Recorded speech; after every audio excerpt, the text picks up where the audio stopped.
ይህ የኢትዮጵያ ቴሌቪዥን ነው።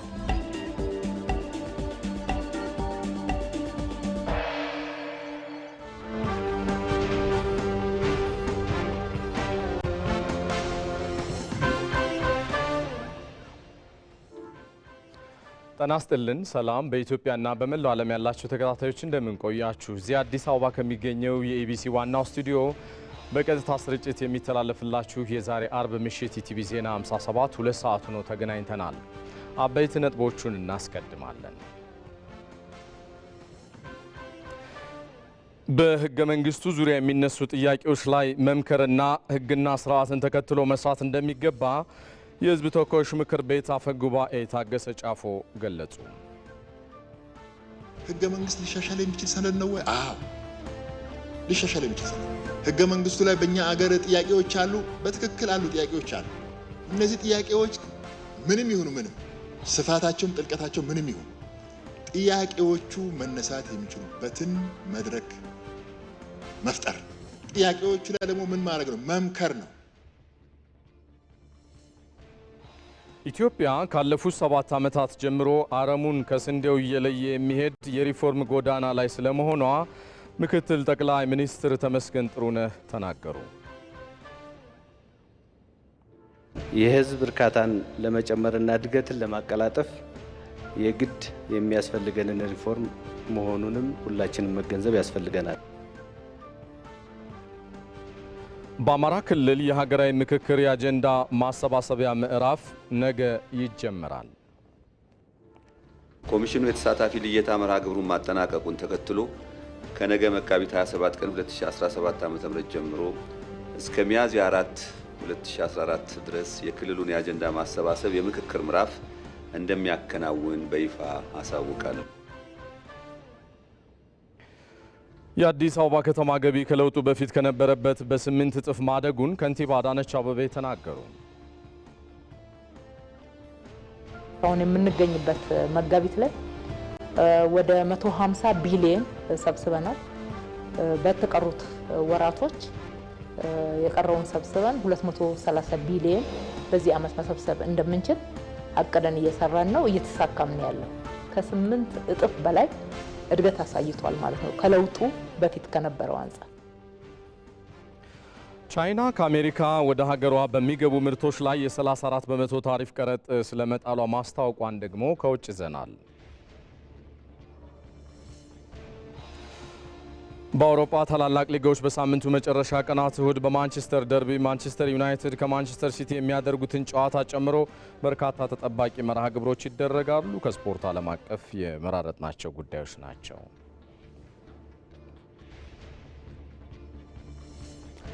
በአማራ ክልል በነገው ዕለት ሀገራዊ ምክክር ኮሚሽን የአጀንዳ ማሰባሰብ ምዕራፉን ይጀምራል።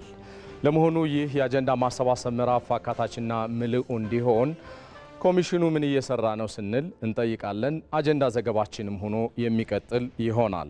የምክክር ኮሚሽን ዋና ኮሚሽነር ፕሮፌሰር መስፍን አርአያ ከደቂቃዎች በኋላ በምናነሳቸው ጉዳዮች ተጨማሪ ምላሽና ማብራሪያ እየሰጡን የሚቀጥሉ ይሆናሉ።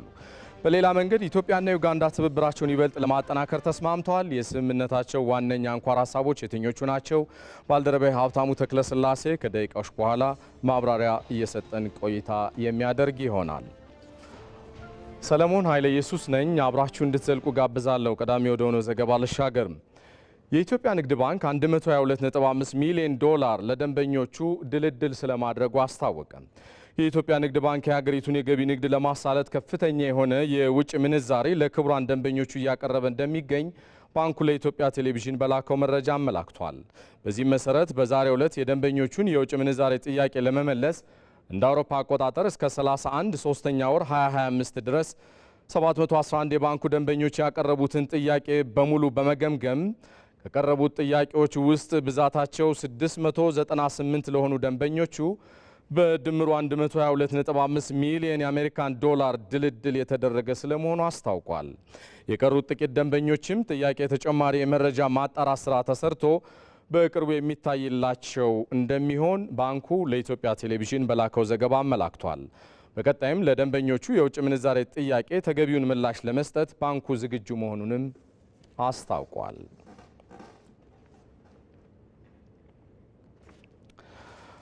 ማዘጋጃ ቤታዊ አገልግሎቱን በማዘመን የነበረውን እርካታ ከፍ ለማድረግ የተለያዩ ተግባራት እያከናወነ ስለመሆኑ የአዲስ አበባ ከተማ አስተዳደር አስታወቀ። በከተማው በሚከናወኑ ማዘጋጃ ቤታዊ አገልግሎቶችን በተመለከተ ምክክርም ተካሂዷል። በተለያዩ አካባቢዎች የሚሰጡ አገልግሎቶችን ዲጂታይዝ የማድረግና የመሰረተ ልማት ስራዎችን በማስፋት ስራ በትኩረት እየተከናወነ ስለመሆኑ በምክትል ከንቲባ ማዕረግ የአዲስ አበባ ከተማ ዋና ስራ አስኪያጅ ኢንጂነር ወንድሙ ሲታ ተናግረዋል። ይህም አሰራሩን ለማሳለጥና የተገልጋይን እርካታ ለመፍጠር አስችሏልም ሲሉ አብራርተዋል። የመድረኩ ተሳታፊዎችም እየተሰጡ የሚገኙ አገልግሎቶች የላቀ ውጤት እንዲያመጡ ቅንጅታዊ አሰራሮች ሊጠናከሩ ይገባል ሲሉ መናገራቸውን ይድነቃቸው ሰማው ዘግቧል። ዜናዎቻችን ይቀጥላሉ። በህገ መንግስቱ ዙሪያ የሚነሱ ጥያቄዎች ላይ መምከርና ህግና ስርዓትን ተከትሎ መስራት እንደሚገባ የህዝብ ተወካዮች ምክር ቤት አፈ ጉባኤ ታገሰ ጫፎ ገለጹ። ሶስተኛው የፓርላማ ዜጎች ፎረም ህገ መንግስትና ህገ መንግስታዊነት በኢትዮጵያ በሚል ዛሬ ተካሂዷል። ባልደረባችን ወንደሰን አፈወርቅ ተከታትሎታል። ሶስተኛው የፓርላማ ዜጎች ፎረም ህገ መንግስትና ህገ መንግስታዊነት በኢትዮጵያ በሚል ርዕስ በህዝብ ተወካዮች ምክር ቤት ተካሂዷል። በውይይት መድረኩ ላይ የህገ መንግስት ታሪክ በኢትዮጵያ የህገ መንግስት ቅቡልነት ተግዳሮቶችና የህገ መንግስት ሪፎርምና ሀገራዊ መግባባትን የተመለከቱ የመነሻ ሰነዶችም ቀርበዋል። ይህንን ተከትሎም በተሳታፊዎች ጥያቄና አስተያየቶች ተሰጥተዋል። ችግሮች አሉበት። ይህ ህገ መንግስት አሁን ያለውን ትውልድ መንፈስ፣ ስሜት፣ ፍላጎት እና ጥያቄ የሚያነሱባቸውን ህዝቦች የነሱንም የሌላውንም ኢትዮጵያዊ ፍላጎት ኢንተርቴን በሚያደርግ መንገድ ማሻሻል ተቀዶ ይጣል የሚባል የአማራ ፖለቲካ ኃይሎች እንከሰስበታለን። አንዳችንም ግን ይህን ቃል ተናግረን አናውቅም። ይሻሻል፣ እኛንም ያካት፣ የኛ ፍላጎትም ኢንተርቴን ይደረግ ነው። ህገ መንግስቱ ከሰነዱና የቀረቡት ሀሳቦች እኔ ብዙዎች በጣም ዘመናዊ ናቸው ሀሳቦቹ። ህገ መንግስቱ ላይ ያሉት ችግር እየሆነ ያለው አንብቦ ያልተረዳው ኢንክሉዲንግ የተረዳውም ጭምር የሚፈልጋትን ብቻ እየወሰደ ለራሱ በሚስማማ መንገድ ወደ መሬት እያወረደ አፈጻጸሙን ዲስቶርት ሆኗል። እኔ የማስበው የተግባባንበት ህገ መንግስት ካለ፣ ቅቡልነት ያለው ህገ መንግስት ካለ ያን ተግባራዊ ማድረግ ብንችል ከዛ በኋላ መግባባት የሚመጣው። አንግባባ መጀመሪያ ህገ መንግስት ሁላችንም የምናከብረው መሬት ላይ የምናወርደው ህገ መንግስት ቢኖረን የጋራ መግባባትና ቅቡልነት ማምጣት እንችላለን። ሁለት ጽንፍ ነው ያለው፣ አትንኩብን የሚል አለ። ሌላው ደግሞ ጭራሽ መጣል አለበት። ሁለቱም ጽንፈኞች ናቸው። ሪሊ ሁለተኛም ጽንፈኞች ናቸው። ምክንያቱም ቅድም የጠቀስኳቸው ሲቪክ መብቶች ምን ሆነች መሰረታዊ ናቸው፣ መከበር ያለባቸው። ዋናው ነገር አፈጻጸም ላይ ማተኮር ነው ያለብን። በተለያዩ አደረጃጀቶች ይምጣ ሀሳብ ይምጣ። እነዚህ ሀሳቦች ግን በየቦታው የምንጠባጠቡና ፌስቡክ ላይ የሚወሩ ሳይሆኑ የህዝብ መሆናቸው የተረጋገጡ ፕሮሲጀሩን ጠብቆ የመጡ መሆን አለባቸው። ከዛ በኋላ ግን እንዴት እናደርጋለን? ህዝቡ ወደሚለው ለሀገሪቷ የሚበጅ መስመር ላይ እናደርጋለን የሚል አቋም ነው ያለው። በህዝብ ተወካዮች ምክር ቤት የመንግስት ዋና ተጠሪ ሚኒስትር ተስፋዬ በልጅጌ በውይይት መድረኩ ላይ እንዳሉት መንግስት ህገ መንግስቱን በተመለከተ ጽንፍ ላይ የቆሙ ሀሳቦችን አይቀበልም። እንደ መንግስት የምናምነው አሁን ያለው ህገ መንግስት ቅድም እንደተባለው በፍጹም መነካት የለበትም፣ እንደ መጽሐፍ ቅዱስና እንደ ቁርአን መታየት አለበት ብሎ የሚያቀርቡ የፖለቲካ አመለካከቶችና አቋሞችም ኋላ ቀር ናቸው፣ ትክክል አይደሉም። ኮዝ ህብረተሰብ ያድጋል፣ አገር ያድጋል፣ ሶሳይቲ ዳይናሚክ ነው። መሻሻል የሚገቡ ነገሮች መሻሻል አለባቸው ብለን እናምናለን። በሌላ በኩል ደግሞ ይሄ ህገ መንግስት ተቀዶ መጣል አለበት ብሎ የሚስመጡ ሰዎችም ሌላኛዎቹ ጫፎች ናቸው። ቀደን 4 ጥለናል። ህገ መንግስት መቅደድ ለውጥ ቢያመጣ ቢሆን ኖሮ ኢትዮጵያ ከአሜሪካ ከፊት ብትቀድም ነበረ። አላመጣም። ይሄንን ተቀዶ መውደቅ አለበት የሚባለው ነገር ትክክል አይደለም። አሁን ያለው ህገ መንግስት መሻሻል አይችልም ብለን አናምንም። መሻሻል በሚችልበትና ለኢትዮጵያውያን በሚጠቅመን መንገድ ተወያይተን ተነጋግረን ማሻሻል እንችላለን። ለዚህም ነው ናሽናል ዲያሎግ እናካሄድ፣ እንወያይበት፣ የጋራ ምክክር እናርግበት። ሁሉም ዜጎችና ተቋማት ህገ መንግስቱን የማክበርና የማስከበር ኃላፊነት እንዳለባቸው የተናገሩት የህዝብ ተወካዮች ምክር ቤት አፈ ጉባኤ ታገሰ ጫፎ የሚነሱ ጥያቄዎች ላይ መምከርና ህግና ስርዓትን ተከትሎ መስራት እንደሚገባም ገልጸዋል። ህገ መንግስታዊነት እጅግ አስፈላጊ ነው። ህገ መንግስት ሊሻሻል የሚችል ሰነድ ነው ወይ? አዎ ሊሻሻል የሚችል ሰነድ። ህገ መንግስቱ ላይ በእኛ አገር ጥያቄዎች አሉ፣ በትክክል አሉ፣ ጥያቄዎች አሉ። እነዚህ ጥያቄዎች ምንም ይሁኑ ምንም፣ ስፋታቸውም ጥልቀታቸው ምንም ይሁን፣ ጥያቄዎቹ መነሳት የሚችሉበትን መድረክ መፍጠር። ጥያቄዎቹ ላይ ደግሞ ምን ማድረግ ነው? መምከር ነው። በስርዓቱ መሄድ ስለሚያስፈልግ ማለት ነው። ያለ ስርዓት ከሄድ በጣም እጅግ አስቸጋሪ ነው። ብዙ የሚፈታተንን ነገር ምንድን ነው? ያለ ስርዓት ለመሄድና በስርዓት ለመውሰድ የሚደረግ ትግል ነው። የፓርላማ ዜጎች ፎረም ሀገራዊ እንዲሁም ቀጠናዊ ጉዳዮች ቀርበው ውይይት የሚደረግበት መድረክ ነው። ኢትዮጵያ ካለፉት 7 ዓመታት ጀምሮ አረሙን ከስንዴው እየለየ የሚሄድ የሪፎርም ጎዳና ላይ ስለመሆኗ ምክትል ጠቅላይ ሚኒስትር ተመስገን ጥሩነህ ተናገሩ። ምክትል ጠቅላይ ሚኒስትሩ ይህንን ያሉት በፌዴራል ከፍተኛ የመንግስት አመራሮች ተሞክሮ ተኮር ስልጠና ላይ ነው። ሰሎሞን ጸጋዬ። ልህቀት በሰው ተኮር አገልግሎት በሚል መሪ ሀሳብ የፌዴራል ከፍተኛ የመንግስት አመራሮች ተሞክሮ ተኮር ስልጠና ዛሬ ተጀምሯል። ምክትል ጠቅላይ ሚኒስትር ተመስገን ጥሩነህ ባደረጉት የመክፈቻ ንግግር ኢትዮጵያ ካለፉት 7 ዓመታት ጀምሮ አረሙን ከስንዴው እየለየ የሚሄድ የሪፎርም ጎዳና ላይ ናት ብለዋል። የመንግስት አገልግሎትና አስተዳደር ሪፎርም ተቀርጾ በስፋት ውይይት ሲደረግበት መቆየቱን ጠቅሰው ዛሬ የተጀመረው ስልጠና ወደ ላቀ የትግበራ ምዕራፍ ለመግባት ያለመ ነው ብለዋል። ከያዝናቸው ሪፎርሞች እና የሪፎርም ዘርፎች ውስጥ አንዱና ዋነኛው ደግሞ የመንግስት አገልግሎትና አስተዳደር ሪፎርም ነው። የመንግስት አገልግሎት አስተዳደር ሪፎርም የዘመናት ቋጠሮችን እና ችግሮቻችንን ከምንፈታባቸው ሪፎርሞች አንዱ ነው ብለን እናስባለን። የህዝብ እርካታን ለመጨመርና እድገትን ለማቀላጠፍ የግድ የሚያስፈልገንን ሪፎርም መሆኑንም ሁላችንም መገንዘብ ያስፈልገናል። ተቋማትን በ3 ምዕራፍ በመክፈል ለውጡን ለማስፈጸም ወደ ትግበራ መግባቱን ገልጸው በመጀመሪያው ምዕራፍ 8 ተቋማት ወደ ለውጡ እንቅስቃሴ እንዲገቡ ተደርጓል ብለዋል። ጠንካራ ሀገረ መንግስት ያለ ጠንካራ ተቋም የሚታሰብ አይደለም። ተቋም ማለት ደግሞ በዋናነት ስርዓት ማለት ነው። የመንግስት አገልግሎትና አስተዳደር ሪፎርም ዋና ዓላማውም ይህንን የተሳለጠ ስርዓት ለማምጣት ነው። ይህም በመሆኑ መንግስት በስልጠናው ለተቋም ግንባታ የሚያስፈልጉ ዝርዝር ጉዳዮችን በመለየት በቂ ቅድመ ዝግጅት ሲያደርግ ቆይቷል። በመጀመሪያ የሰራነው ስራ የተሟላ የሪፎርም ማዕቀፍ መቅረጽ ነው። መንግስት የአፍሪካ ተምሳሌት የሆነች ኢትዮጵያን ለመገንባት ፈርጀ ብዙ እንቅስቃሴ እያደረገ መሆኑን ጠቅሰው ይህን ለማሳካት የአገልግሎትና አስተዳደር ማሻሻያው ትልቅ እርምጃ ነው ብለዋል። ኢትዮጵያ ጠንካራ ሀገረ መንግስት ለመገንባትና ብልጽግናን ለማረጋገጥ በታሪካዊ የለውጥ ጎዳና ላይ መሆኗን ጠቅሰው የዚህ ታሪክ አካል ለመሆን ከሚጠበቅብን በላይ መትጋት እንደሚገባ አንስተዋል።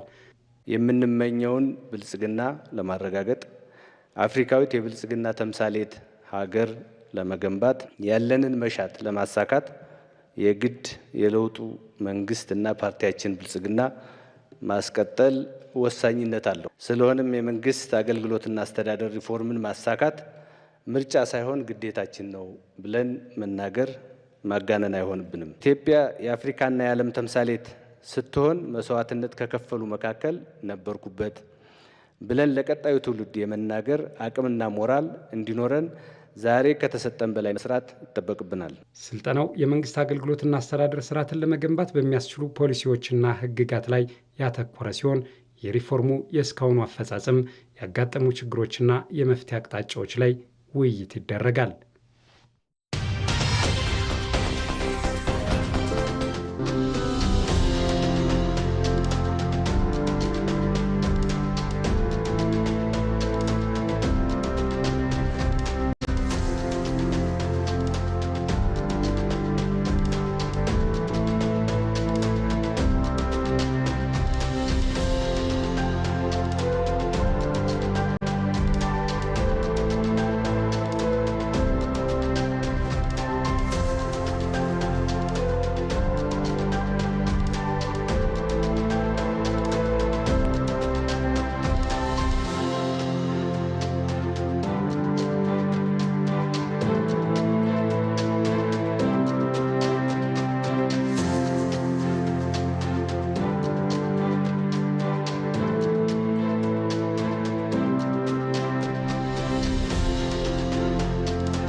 ተመልሰናል። የተወደዳችሁ እዚህ ሸጎሌ አካባቢ ከሚገኘው የኢቢሲ ዋናው ስቱዲዮ በቀጥታ ስርጭት እየተላለፈላችሁ የሚገኘው ኢቲቪ ዜና 57 ሶስተኛው ምዕራፍ አጀንዳ ዘገባ ላይ ደርሷል። ቀደም ብዬ መግቢያ ላይ እንዳስተዋወቅኳችሁ በአማራ ክልል የሀገራዊ ምክክር ኮሚሽን የአጀንዳ የማሰባሰብ ምዕራፍ ነገ ይጀምራል፣ ለቀናትም ይቆያል።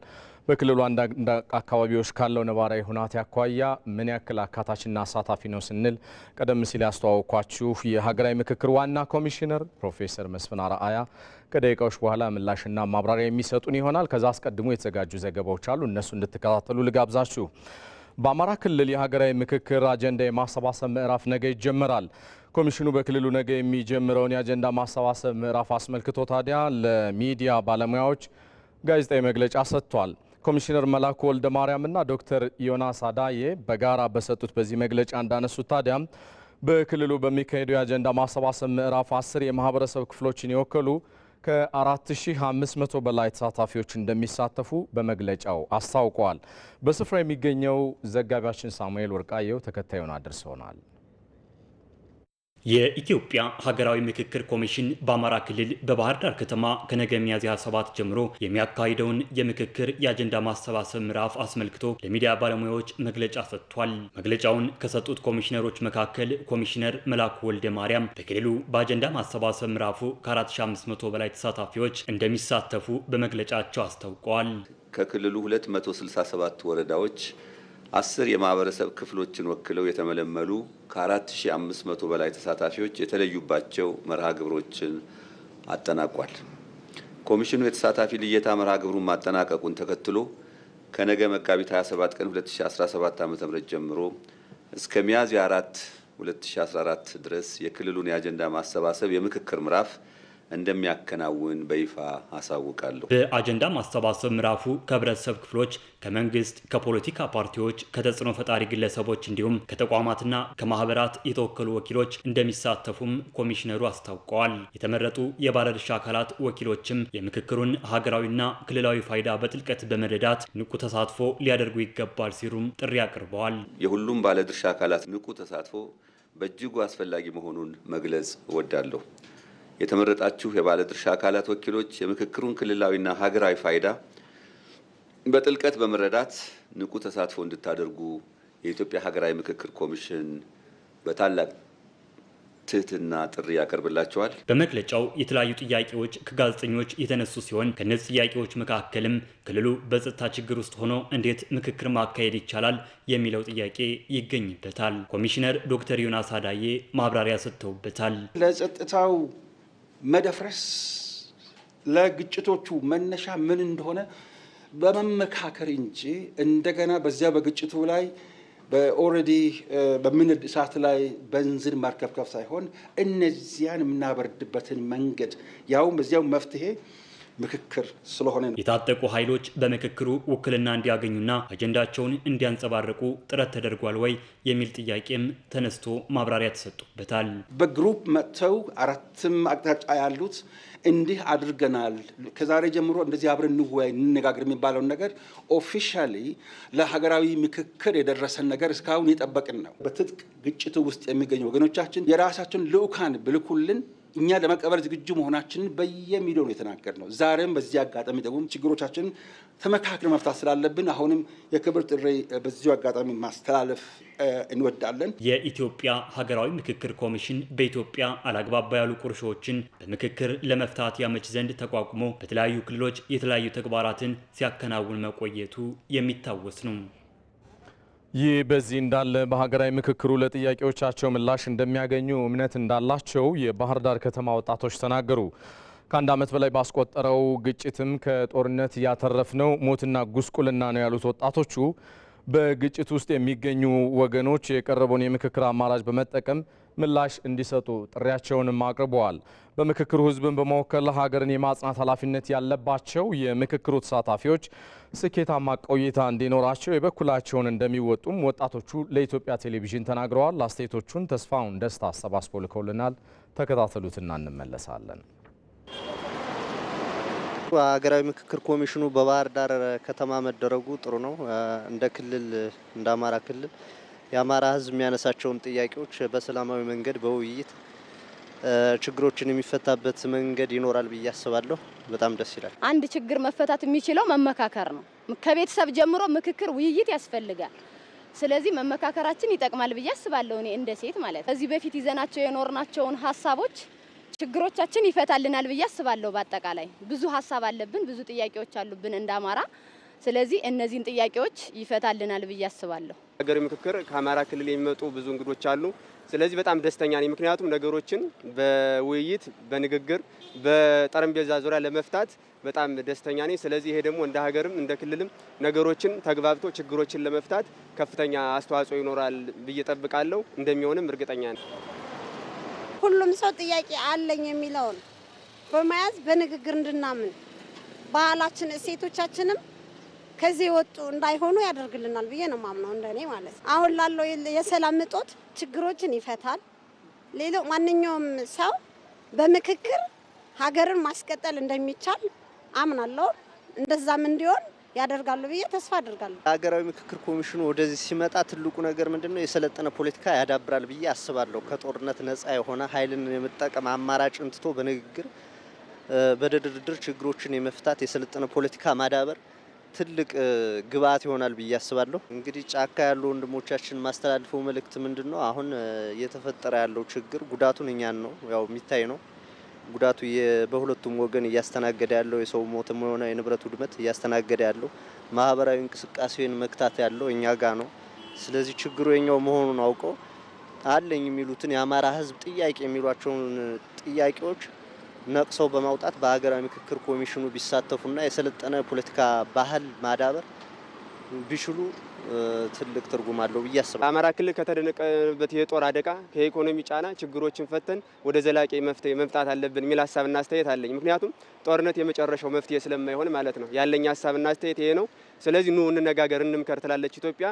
እንደ ባህር ዳርም ነዋሪም እንደ ባህር ዳር እነቴ ለብዙ ዓመት ተወልጄ የሚያደጉበት ስለሆነ ነገሮች በሰላም እንዲፈቱ ሁሉም በጫካ ያሉ ወንድሞችም ለዚህ የድርሻቸውን መወጣት አለባቸው የሚል ሀሳብና አስተያየት አለኝ።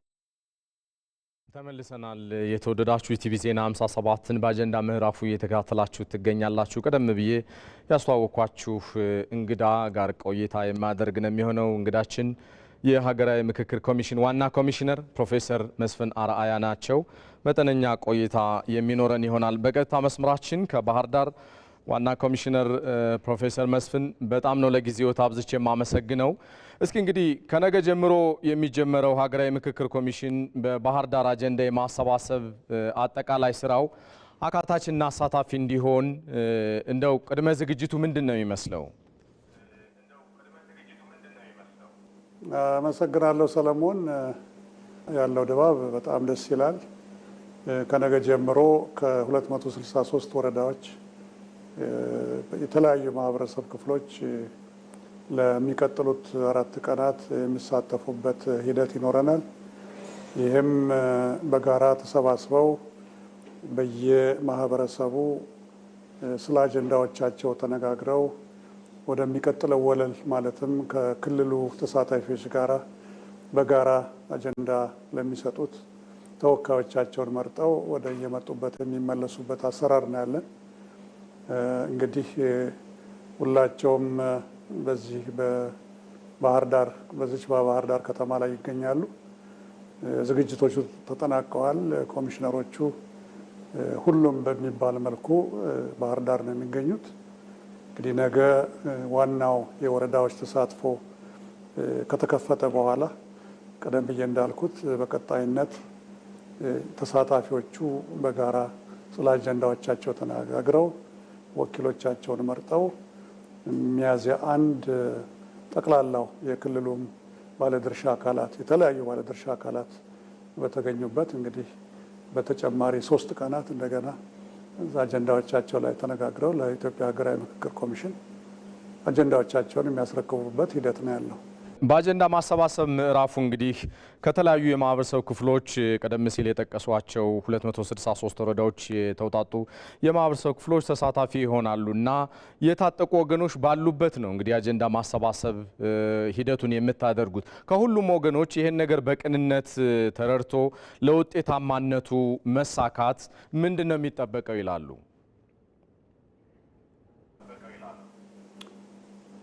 እንግዲህ የኢትዮጵያ ሀገራዊ ምክክር ስራ አካታችና አሳታፊ የሆነ ሀገራዊ ምክክርን ማካሄድ ነው።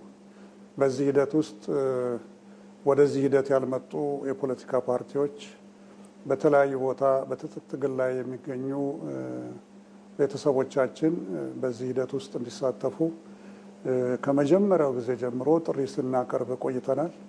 ይህ ጥሪያችን አሁንም ቢሆን በቀጣይነት የሚቀጥል ነው የሚሆነው። አሁንም የረፈደ ነገር የለም። አጀንዳዎቻችንን በዚህ ሳምንት በአማራ ክልል በሚቀጥለው ሳምንት ጨምሮ አጠናቀን እንጨርሳለን ቢባልም አሁንም ክፍት ነው። ምክንያቱም ታጣቂ ወገኖቻችን እና የተለያዩ የፖለቲካ ፓርቲዎች ወደዚህ በተወሰነ ደረጃ ያልመጡ ካሉ የሚሳተፉበት አግባብ አለ እና ይሄ ብቻ ሳይሆን ደግሞ አጀንዳዎቻቸውን ለሀገራዊ ምክክር ኮሚሽን ባሉበትም ቦታ ሆኖ የመላክ እድሉም አለ። እነኚህ በጣም ወሳኝ ነገሮች ናቸው። እንግዲህ ቀደም ብዬ እንዳልኩት አጀንዳ መስጠት ብቻ ሳይሆን በቀጣይነት ወደ ነሐሴ አካባቢ ለምንጀምረው የኢትዮጵያ ሀገራዊ ምክክር ሂደት ተወካዮቻቸውን ሁሉም ከወረዳ ጀምሮ እስከ ክልሎችና ሁለቱ ከተማ መስተዳድሮች በፌዴራልም ደረጃ እንዲሁም በውጭ የሚኖሩ ወገኖቻችን አጀንዳዎቻቸውን መላክ ብቻ ሳይሆን ተሳታፊዎችንም የሚመርጡበት ሂደት ነው የሚኖረን። ስለዚህ ዛሬም ነገም ጥሪ የምናደርገው ለሁላችንም አሸናፊ ሆነን እንድንወጣ በጠረጴዛ ዙሪያ በጋራ አጀንዳዎቻችንን ወደ ትጥቅ ያስገቡንን ወይም ደግሞ ሌሎች ግጭቶችና ምክንያቶች ላለመግባባቶቻችን ምክንያቶች የሆኑንን እጅግ መሰረታዊ አጀንዳዎቻችንን ወደፊት አምጥቶ እጅግ ይጠቅመናል ብዬ የማስበው ወደ ውይይት፣ ወደ መነጋገር፣ ወደ መደማመጥና እንዲያም ሲል ደግሞ ወደ መግባባት መመንዘሩ ለሁላችንም ያዋጣናል የሚል እምነት ነው ያለኝ። የኢትዮጵያ ሀገራዊ ምክክር ኮሚሽን አካሄድም ይህንን ነው የሚመስለው። ፕሮፌሰር ይህን የመጨረሻ ጥያቄ አደርገዋለሁ እንዲያው አጠር አድርገው በሀገሪቱ የሀሳብ የበላይነት አሸናፊ ሆኖ ፊት ለፊት እንዲወጣ መሰል ውይይቶች ያላቸው ፋይዳስ መገለጫቸው ምንድን ነው? እንግዲህ የተለያዩ የግጭት የችግር መፍቻ መንገዶችን ሀገራችን ላለፉት 100 ዓመታት የፈተነቻቸው የፈተሸቻቸው ይመስለኛል። ሌላውን የችግር አፈታት ሂደት ፈትሸነዋል፣ አይተነዋል፣ ውድመቱን ተመልክተናል፣ የደረሰውን የማይተካውን ሕይወት እንዲያም የአካል ጉዳቱን፣ የንብረቱን፣ የልማቱን የመሳሰለውን በዚህ በሌለን ወረት ላይ የደረሰብንን ችግር በሙሉ ስለምናውቅ የተሻለው እና ምንም አማራጭ የሌለው መፍትሄ በብዙ ሀገሮች በተለይ በአሜሪካ፣ በሰሜን አሜሪካ፣ በሰሜን አውሮፓ እና በብዙ በልማት ወደፊት በገሰገሱ ሀገሮች በእስያም ጭምር የተፈተነው አካሄድ ችግርን የመፍቻው መንገድ መጀመሪያ ድርድር፣ ከዚያ በኋላ ውይይት ወይም ደግሞ ዳያሎግ በፈረንጅኛ የሚሉት እንደሆነ ሁላችንም ተረድተናልና ይህንን ከምንጊዜውም በላይ የምንጠይቅበት ጊዜ ነው። ይህንንም ነው ህዝቦቻችን ተርታው ህዝብ በየቦታው በሄድንበት ቦታ ሁሉ የኢትዮጵያ ሀገራዊ ምክክር ኮሚሽን ልዑካንን የሚጠይቀው ሰላምን እንፈልጋለን እና ችግሮቻችንን በጋራ ተነጋግረን መፍታት አለብን የሚለውን መልእክት እያስተላለፈ ስለሆነ ሁሉም ልሂቃንም በትጥቅ ትግል ላይ ያሉ ፖለቲከኞቻችንም የክልልም ሆነ የፌዴራል መንግስት ተወካዮቻችን ይህንኑ ተረድተው የህዝቦችን ጥያቄ የሚያዳምጡበት ሰዓት አሁን ነው ብዬ አምናለሁና እንግዲህ እዚህ ላይ ብዙ መስራት ይጠበቅብናል። መልካም። የሀገራዊ ምክክር ኮሚሽን ዋና ኮሚሽነር ፕሮፌሰር መስፍን አርአያ ከባህር ዳር በቀጥታ መስመራችን ተገኝተው ለኢቲቪ ዜና 57 አጀንዳ ምላሽና ማብራሪያ ስለሰጡ በተመልካቾች ስም አብዝቼ ነው የማመሰግነው። መልካም ምሽት ይሁንልዎት።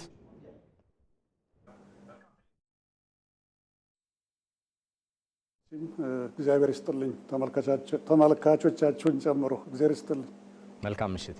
የተወደዳችሁ ኢቲቪ ዜና 57 ይቀጥላል። ሌሎች ጉዳዮችን እየተከታተላችሁ አብራችሁን ትዘልቁ ዘንድ እጋብዛለሁ።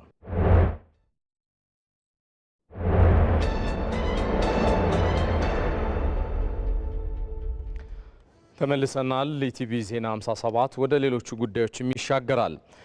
የአዲስ አበባ ከተማ ገቢ ከለውጡ በፊት ከነበረበት በ8 እጥፍ ማደጉን ከንቲባ አዳነች አቤቤ ተናገሩ። በለውጡ 7 ዓመታት ብዙ ተግዳሮቶች የታለፉበትና በርካታ ስኬቶችም የተመዘገቡበት ነው ሲሉ ከንቲባ አዳነች አቤቤ ገልጸዋል። አዲስ አበባ ትልቅ የለውጡ ማሳያ መሆኗን ያነሱት ከንቲባዋ ለውጡን ማየትና ማገናዘብ ለፈለገ ሁሉ አዲስ አበባ ዋና ማሳያ ናት ሲሉ ነው የለውጡን 7 ዓመታት አስመልክቶ በሰጡት ቃለ ምልልስ ላይ የገለጹት። ባልደረባችን ህይወት አበበ ዝርዝሩን ይዛለች።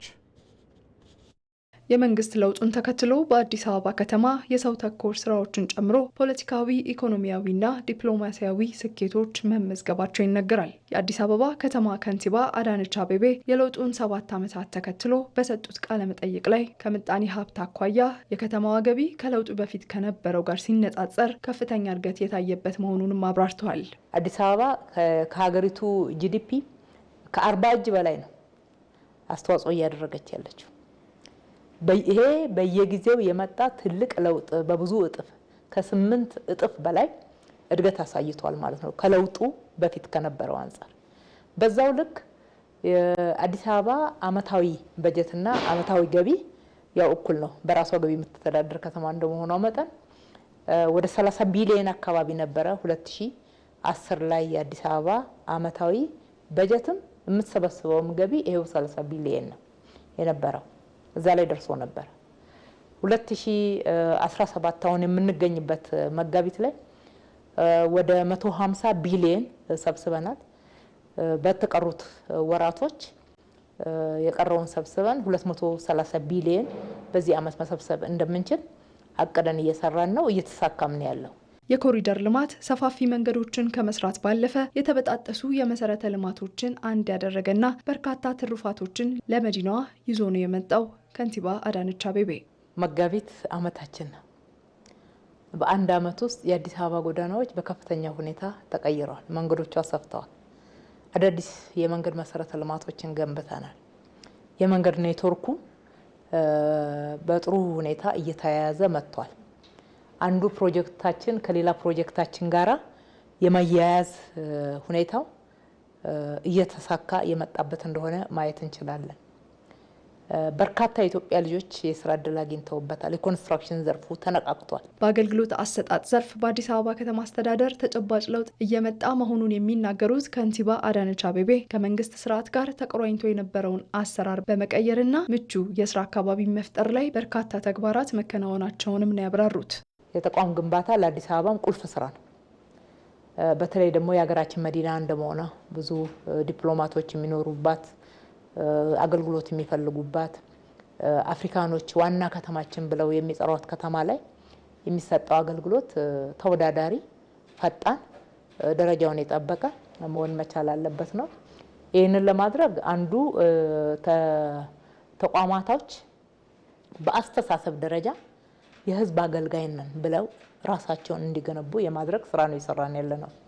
ሰራተኞች የህዝብ አገልጋይ መሆናቸውን አምነው በህዝብ ላይ ሲፈልጉ የሚያገለግሉበት፣ ካልፈለጉም የሚያንገላቱበት ሆኖ የዳበረው አስተሳሰብ እንዲለወጥ የማድረግ ስራ በከፍተኛ ሁኔታ ርብርብ ያደረግንበት ነው። በለውጡ 7 ዓመታት የነበሩ ተግዳሮቶችን ከንቲባ አዳነች አቤቤ ሲያብራሩ በተለይ በተለያዩ መንገዶች ይሰራጩ የነበሩ ሀሰተኛ መረጃዎች ሰሚ ባለማግኘታቸው ነው እንጂ አደገኛ እንደነበሩ አንስተው ለዚህም የከተማዋን ነዋሪዎች አመስግነዋል።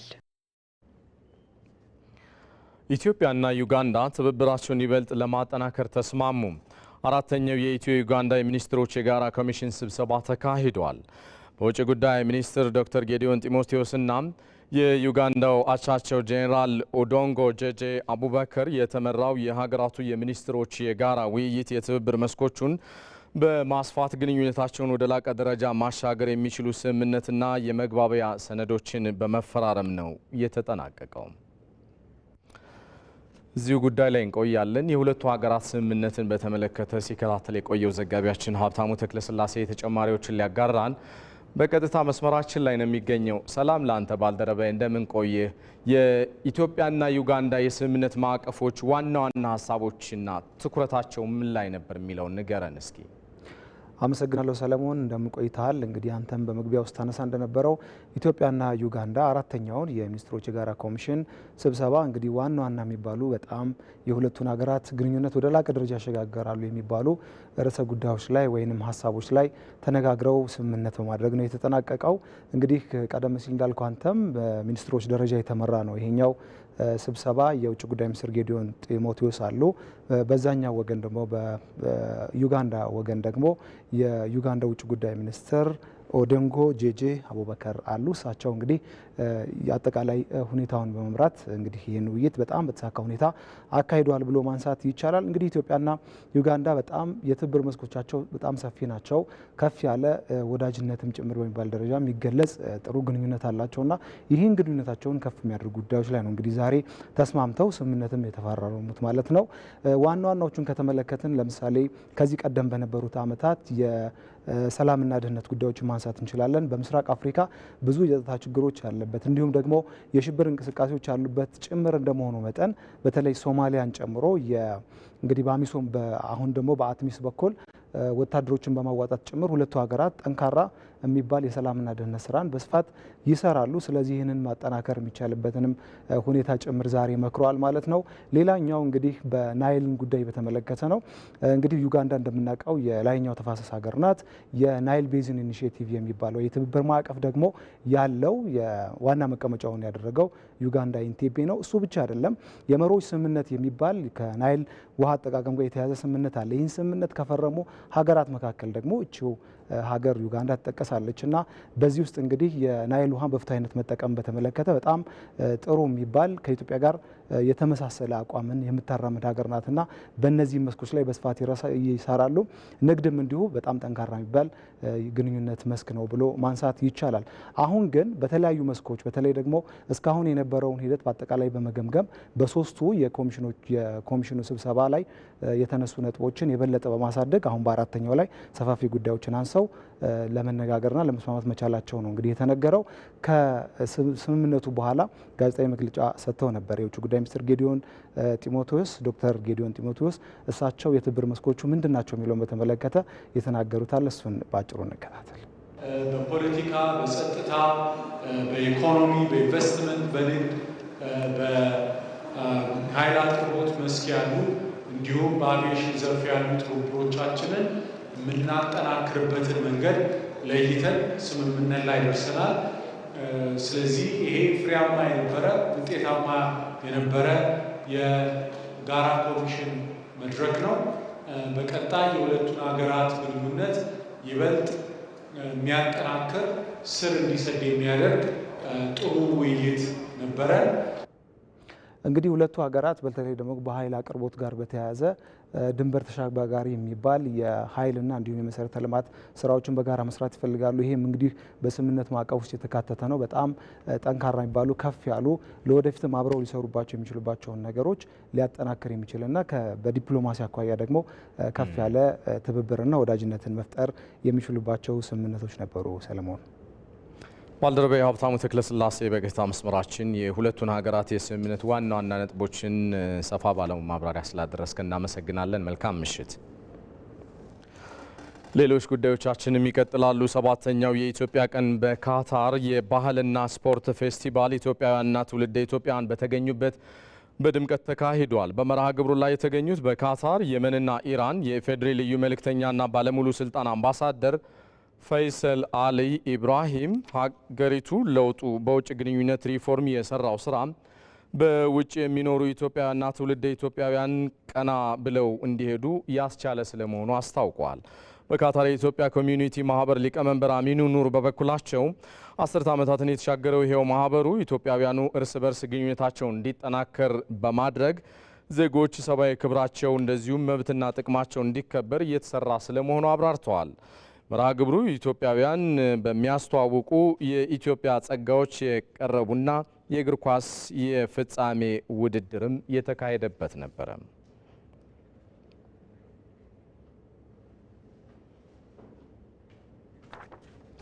ይህ ዜና በቀጥታ የሚተላለፍላችሁ ከኢትዮጵያ ቴሌቪዥን ዋናው ስቱዲዮ ነው። ከውጭ ለዝርዝር የመረጥነውን ጉዳይ እናጋራችሁ።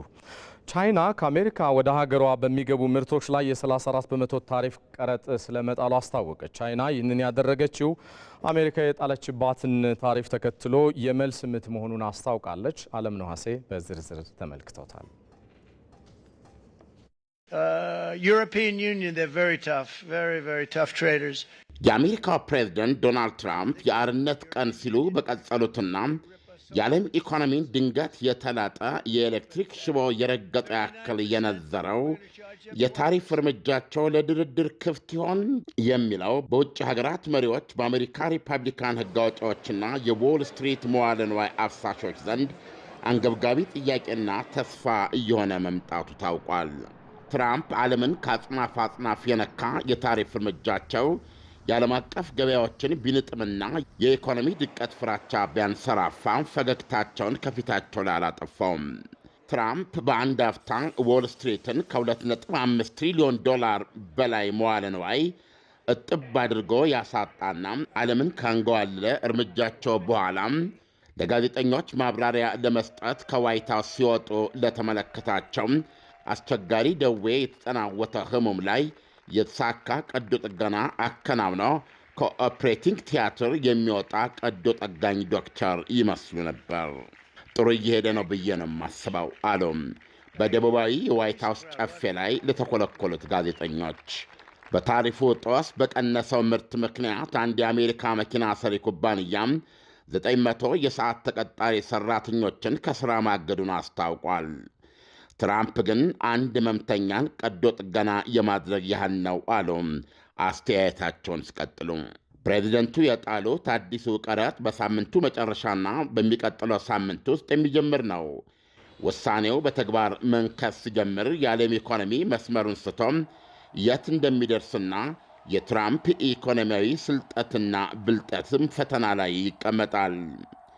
የትራምፕ ከፍተኛ አማካሪዎች እንደሚያስጠነቅቁት ከሆነ ወዳጅና ጠላት ሳይለይ በአሜሪካ የንግድ ሸሪኮች ላይ የተጣሉት ታሪፎች ለድርድር ክፍት አይደሉም። ፕሬዚደንቱ አያፈገፍጉም ብለዋል የንግድ ሚኒስትራቸው ሃዋርድ ሉትኒክ ለጋዜጠኞች።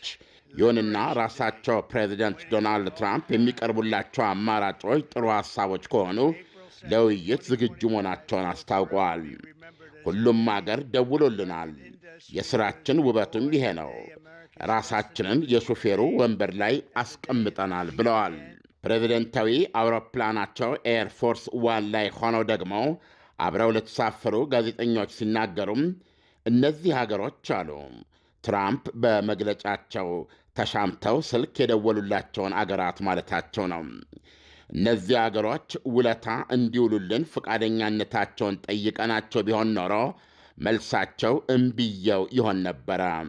አሁን ግን የምንፈልገውን ሁሉ ሰጥ ለጥ ብለው ይፈጽማሉ ብለዋል። ትራምፕና ቡድናቸው በታሪፍ ጅራፋቸው የተለመጠው ኢኮኖሚ ቋፍ የደረሰ ጣር ማስጠንቀቂያ በአክሲዮን ገበያው ዎል ስትሪት በ5 ዓመታት ውስጥ ያልታየም ከ2.5 ትሪሊዮን ዶላር በላይ ቅጽበታዊና ቅጽበታዊ እጥበትና በአሜሪካ ሸማቾች ላይ የዋጋ ንረት የመምጣቱ ስጋት እሳቸውን እየበገራቸው አይደለም። የዓለምን ኢኮኖሚ በአዲስ መልኩ ማደራጀትና የአሜሪካንን አምራችነት በዋነኛነት የሚያሳካ እስከሆነ ድረስ የሚመጣውን ሁሉ መቀበል በረከት ነው ብለው ያምናሉ።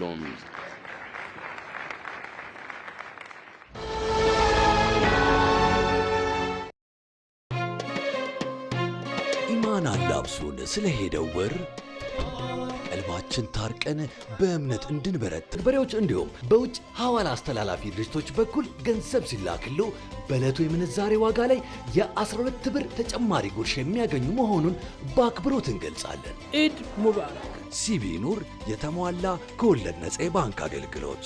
የኢትዮጵያ ንግድ ባንክ ሁሌም የሚተማመኑበት ባንክ። ተመልሰናል። በመጨረሻም ስፖርት።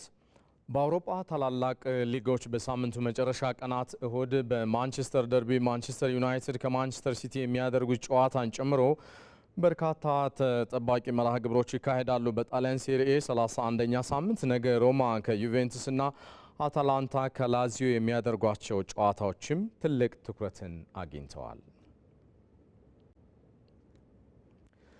የተወደዳችሁ ለዛሬ አርብ ምሽት በቀጥታ ይተላለፍላችሁ የነበረው ኢቲቪ ዜና 57 ይሄው ነው። ኢቢሲን ምርጫችሁ አድርጋችሁ ስለተከታተላችሁን አብዝቶ ነው ደስ የሚለን። እኔ ሰለሞን ኃይለ ኢየሱስ ነኝ። በያላችሁበት በሰላም ቆዩ።